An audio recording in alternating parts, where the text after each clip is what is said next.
Day 3. Made a decision to turn our will and our lives over to the care of God as we understood Him. I had to approach this step from a point of surrender. Turning my will and my life over was never easy for me. I am the epitome of self-will.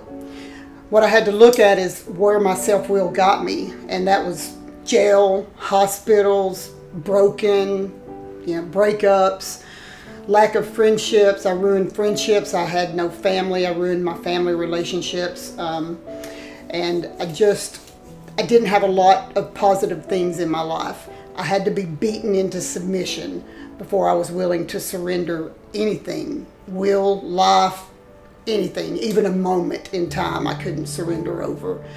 So when I think about God in this step, I think about I've got a buddy that I went into some rooms with, and he always said a couple of things to me that stood out. I told him often that I didn't have a higher power. And he said, yeah, you had a higher power. It came in a bottle and it dropped you to your knees. Now, that made sense to me. That was something I could understand.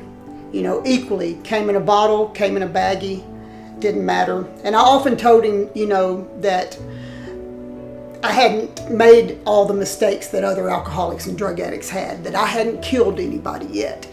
And he said, how do you know?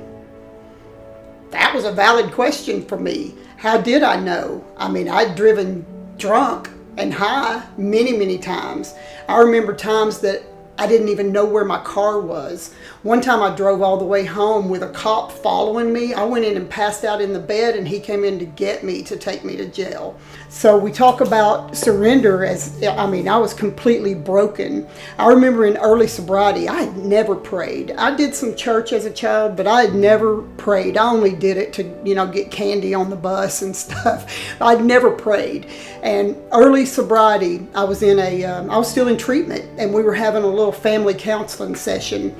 And I got so angry and got into an argument with some other people, and it was all families, and these people, their moms and dads were there, and my mom was there, and and everybody was fighting with each other, and I got so furious I just wanted to go over there and smack this girl. And I literally had to leave the meeting, and and I'm only like 2 weeks sober, and I'm thinking, God, I want to get high. I want to get high. And it's the first time I ever dropped to my knees and I said, God, save me from the anger. God, save me from the anger. And I said it probably 30 times, God, save me from the anger. God, save me from the anger. And finally, that broke in me, and I was able to stay in treatment. I mean, without that moment, I don't know if I would have gone through the rest of the time. I got home early, very early in my sobriety. I stayed in the halfway house for 6 months. And when I got home, I thought, well, I can go back to work, and I own a business that sells alcohol.